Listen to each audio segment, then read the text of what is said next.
You talk to Bernie Sanders supporters at rallies, other things. The feeling there of animosity against Hillary Clinton, I detect, is much stronger than 8 years ago. Absolutely. From Clinton to Obama. And I went back actually on Friday and read every story I wrote from mid-May through mid-July in 2008. Just to kind of remember that. And the Clinton campaign is having a bit of a revisionist history here about how quietly she went into the night. They didn't at all. We all remember that DNC meeting at a hotel here in Washington where Clinton supporters were screaming at David Plouffe and other things. So they have to give them a little bit more time. She knows that. That's why she is sort of being patient here. But there is still another sort of chapter to play out here. But the Bernie Sanders supporters, yes, he can influence them some, but this has to be a process. And I do think that she has to win them over. She has to sort of excite them. This is not all on Bernie Sanders. And when you talk to them at those rallies, I mean, it's so true. They're so cool, if not just cold, to Hillary Clinton. It's not even so much anger, but you just wonder if it's one of those wild cards as we look ahead to the general election. Can she really turn those people out? Will she really be able to replicate that Obama coalition? Because there just isn't that fire for her among the people who are supporting him.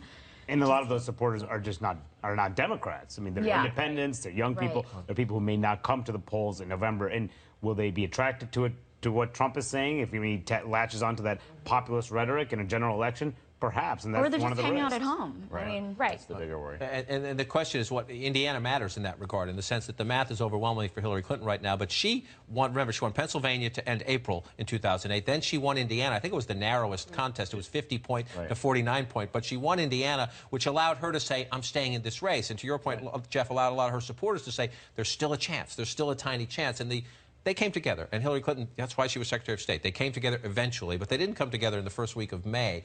So she wants Indiana Tuesday as an exclamation point and just to show there's no buyer's remorse in the Democratic Party. But then, how does she do this? She's not known, forgive me, she's not known as, as acknowledging you're great, Senator, or what can I do to help your supporters? What can I do for you? Right, that's the difficult part. It's hard to see how they come together, and even if they do come together, and like you were saying, even if Bernie Sanders does come around to Hillary Clinton, how do you win these people who just aren't interested? And I don't know what Hillary Clinton can do to win them over. I mean, I think this discussion about the platform is interesting because I think even if Bernie Sanders dropped out today, you would need to include enough in the platform to make people feel excited and like Hillary Clinton is pushing a liberal agenda. But then it's a really hard pivot from that into the general elections. And California still hangs out there. In 2008, California was a Super Tuesday state. There's still California, New Jersey, Oregon. So Bernie Sanders is going to win more states. The Clinton campaign knows that. That's why they're trying to keep this sort of sense alive that she You see a lot of Sanders bumper stickers in California.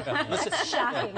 Listen to what she, a little more on what she tells Jake here about this, because she clearly, again, she lived this. She remembers what this is like. But she, at the very end here, listen to her, she seems to be enjoying being on the other side this time. Senator Sanders has been a passionate advocate for positions that he cares deeply about. I think that's been helpful to the Democratic primary process. He's brought millions of people into the process, which I think is also very good for the Democratic Party.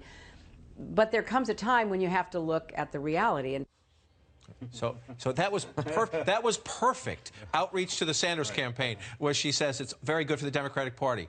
Period. Stop. But she has to go on and say, but there comes a time when you have to look at the reality, which is kind of the poke. She's ready to get this underway. He's been sort of getting under her skin. She's happy now that she has won 5 of the last 6 contests. We'll see if they have to go back to sort of defining him if they lose in Indiana this week. And it's close. The Sanders people believe they can possibly win it. Oregon is a Sanders state. California, jump ball. So this is not, it's over mathematically speaking, but you're absolutely right. The buyer's remorse thing worries the Clintons.